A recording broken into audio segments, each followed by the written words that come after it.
You're with Julian on the Brown Note and some very, very quick movie reviews, as I've got a lot to get through on the show. So the Thunderbolts is on streaming now, or Thunderbolts with an asterisk because it was called the New Avengers. Thunderbolts is an extension of Black Swan, which was the Scarlett Johansson Black Widow character. Sorry, not Black Swan, that's a completely different film. But the Black Widow standalone movie, which was included the death of the character, which we saw in Endgame, the Avengers Endgame movie, and posited Florence Pugh as her successor. Florence Pugh was her sister.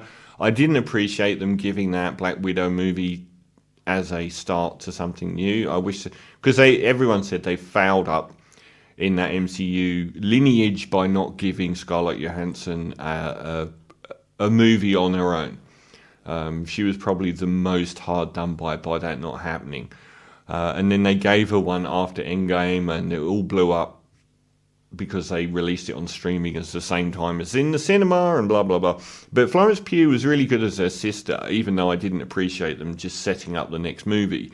And this is the follow-on from it. And it really does show that superhero movies now really struggle to make more than $450 million. People are raving about this Superman film.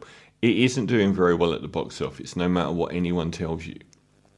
It will struggle to get over. It will go over 500 million and be the first superhero movie, I don't know since when, but they're just failing. And this one's got good reviews, and basically it follows a group of people that are assassins that work for the Julia Louis-Dreyfus from Seinfeld, her character, who is kind of like the agent character from the MCU world by Samuel Jackson.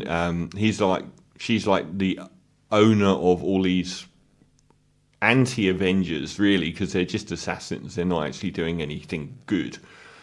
And she gets to a point where she needs to basically clean house and kill all of the assassins working for her. They all band together and form this new outfit and go after her, which is the New Avengers tag. Now, there's big swings and minuses on this. The things that I really liked was the focus of the story on mental health and the impact of these people's lives, which are very, very dark. And Florence was excellent. I particularly like rubbish Russian accents. I think, like, if you give an American actor Irish or South African, they're going to just die. It's like the worst. But everyone can do a fake Russian accent, and that's what we get all the way through. We also get I wish Olga Kurylenko was used more in this film. Lewis Pullman as Sentry, who is a really good character. He's a really good villain in this, because he's not a villain. He's like dominated by this incredibly bad mental health that he has, and we see that a lot of these people have just been preyed upon by Julia Louis-Dreyfus's character. So this Sentry doesn't even know that he's got all of these powers. And there's some really good scenes. I think visually it's very strong, and not many of the new superhero films haven't been terrible CGI, to be honest. I think this one looks good, and when the people start becoming these black marks on the pavement, I thought that was one of the strongest, darkest elements to a superhero movie we've had. In fact, it's probably the strongest superhero movie since Guardians of the Galaxy 3, which was also really dark.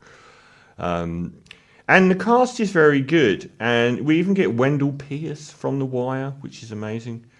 And David Harbour is he's been, I think he was might have been in the Black Widow movie as well, but he's the dad of Florence Pugh.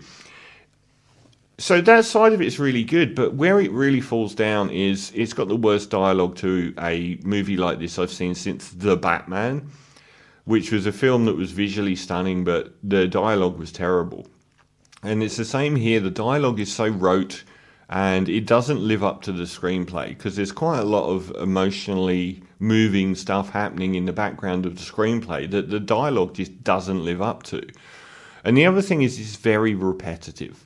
So it's either scenes or scenarios that are just done too much. They either go on too long, or we aren't really a team together, or you're not my father, sort of things that just repeat over the whole movie ad infinitum. It's just really repetitive. But I did like it overall. I thought the very end, where they all sort of band together, was completely against the ethos of the everything that had happened in the movie. I thought that was really dreadful. So I'm in two minds about it. I really liked its soul. I thought that and the Sentry character were really strong, and Florence was really good as well. So I'll give Thunderbolts a 7 out of 10.